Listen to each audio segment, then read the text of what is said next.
Every successful organization, whether it's military or civilian, has a good and workable strategic plan.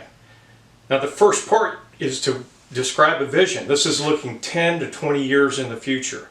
And I see a Monett where people want to live, where they want to raise their families, or where they want to see their kids grow up and have their own families. It starts with a strategic plan.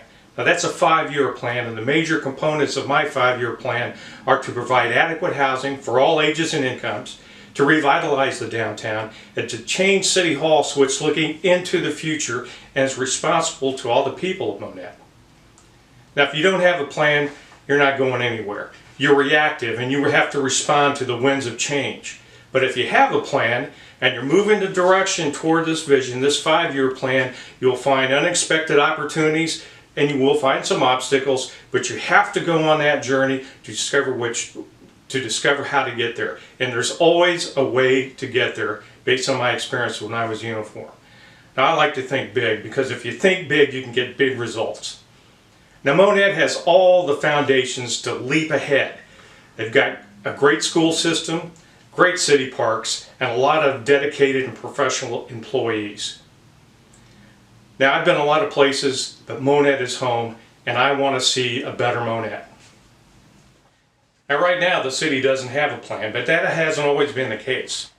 The last one was written in 1996, and that was before 9/11 when the Twin Towers fell, before the financial crisis of 2008, and most recently before the COVID pandemic.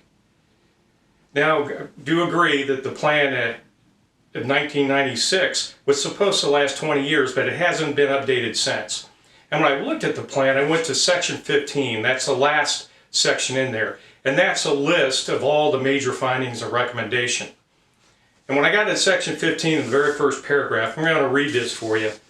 Of all the needs and issues facing the city, reorganization of city operation is more critical than all the others. Now the details for that statement are in section 14. Section 14 doesn't exist. It's not there. I only wonder if this was done intentionally. Now I did ask the city for section 14, and they told me it doesn't exist. We can do a lot better than that. The first thing I'm going to do as mayor is formulate a 5-year strategic plan, and I will take input from all the citizens of Monett. If you want to be part of that plan, vote for me on the 2nd of April. I'm starting to get excited about the election because we can and we will make a change. Thanks for listening. See you soon.